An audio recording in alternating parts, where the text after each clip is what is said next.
sitio es una pasada. ¿Por qué no me lo habías enseñado antes? Ese chaval es un gilipollas. Oye, no quiero hablar de eso ahora. No quiero verla deprimida y decepcionada por tu culpa. Sí.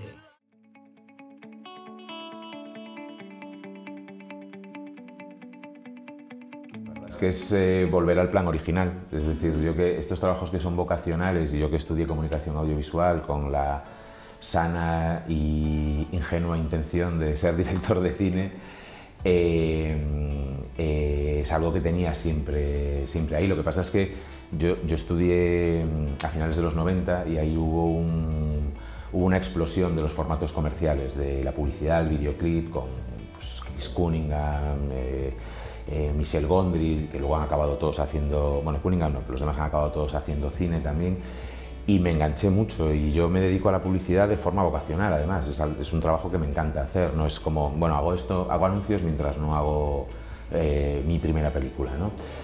Cuando ya llegas a un momento en el que tienes suficiente bobina, estás suficientemente posicionado en el mercado, entonces puedes empezar a pensar en, tengo que contar una historia que me apetezca contar, quiero dar el salto a la ficción, pues, que era un poco pues, la razón por la que me meto en todo esto, claro.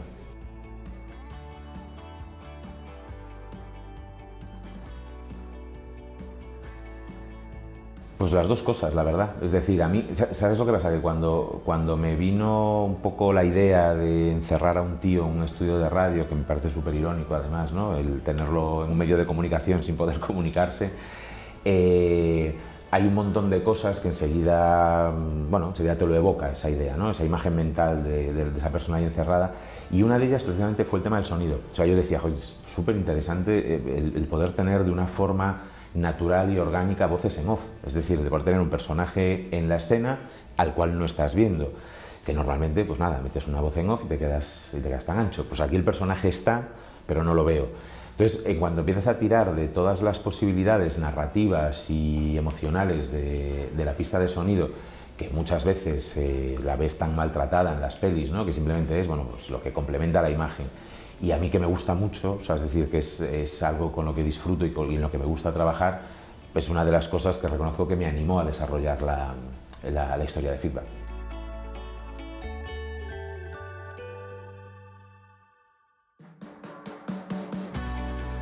Sí, diría también, no solo sí, diría que también es una película de miedo. Sí, yo...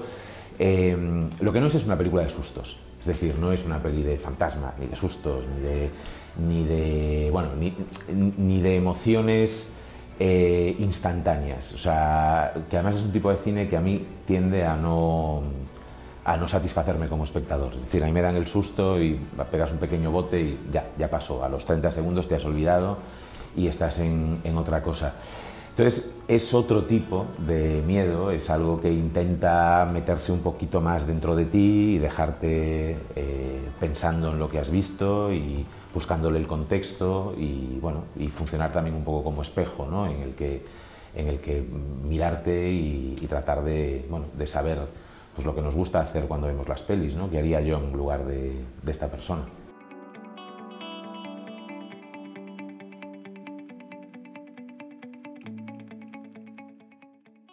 Lo que hay, más que crítica, lo que hay es una mirada a qué es el poder y qué pasa cuando lo usas sin responsabilidad.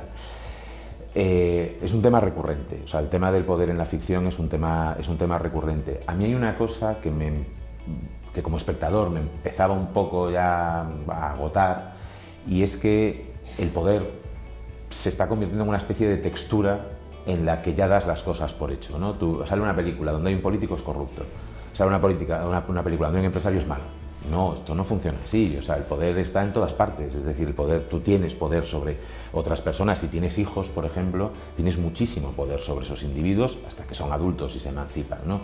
Entonces, todos nos enfrentamos constantemente a elecciones y a decisiones sobre cómo utilizar el poder que tenemos. Y me parece mucho más interesante hablar sobre en qué momento te corrompes y en qué momento utilizas el poder, o sea, en el momento en el que lo utilizas con irresponsabilidad y te corrompes, que no el hecho de que haya poder en sí mismo o intentar decir es que el poder es malo. No, el poder ni es bueno ni es malo, son nuestras estructuras sociales, estamos así configurados y de momento es todo lo que conocemos además, y como el mundo funciona, pues veo muy complicado que eso se cambie. La cuestión es hacerlo con responsabilidad.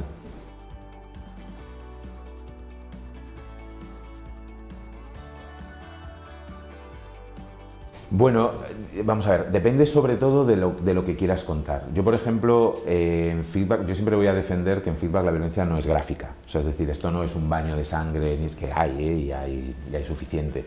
Pero no es algo que quiera exponer. Yo creo que es todavía mucho peor. O sea, creo que el uso de la violencia y la agresión y la agresividad opera en un plano mucho más natural y que como espectador te llega más. Es decir, Feedback tiene 3 o 4 momentazos de emociones fuertes, de estas cosas de mucha gente aparta, o sea, se tapa la cara y aparta la mirada. Bueno, eso si fuese comedia sería el equivalente a la carcajada, con lo cual es como tiene que ser, si no es muy complicado que la historia funcione. Es verdad que cuando aquí no tenemos a héroes intentando salvar el mundo ni cabezas nucleares a punto de estallar, necesitas ser muy claro con lo que está en juego y que la cosa va en serio y que el peligro es de verdad. O sea, es decir, cualquier duda en el espectador sobre que el peligro es real, yo creo que desbarataría por completo la película. Entonces, más que una necesidad, forma parte de la historia y sobre todo es que forma parte de los personajes. Es decir, son personajes que tienen, cada uno a su manera, están familiarizados con el uso de la violencia. Entonces, cuando estás retratando un personaje como esos, necesitas también sentirlo. No tanto verlo, pero sí sentirlo. O sea, sí sentir que es también para ellos la violencia.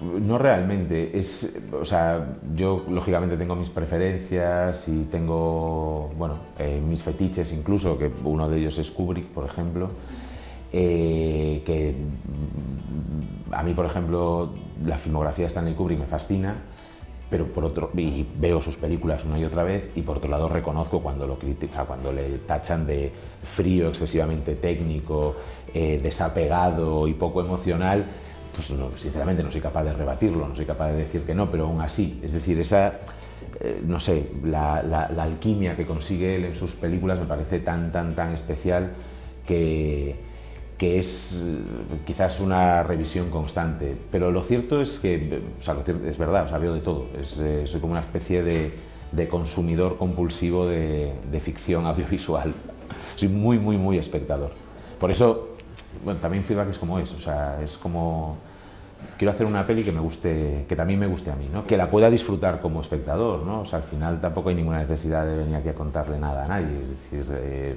es mejor, pues, lograr que esos 90 minutos que dura Feedback, pues tu vida se ponga en pausa durante ese ratito y los puedas disfrutar, ¿no? Que es para lo que hemos usado el cine desde que el cine es cine.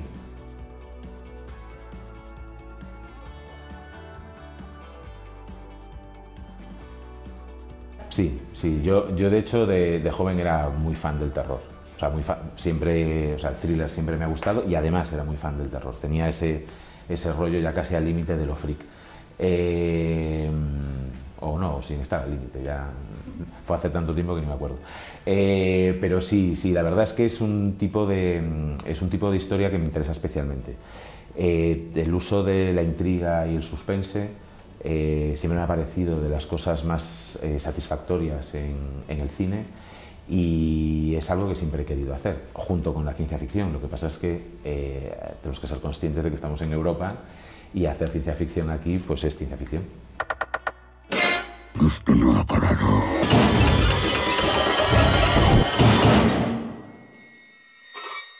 Esto iba a ser fácil, realmente fácil.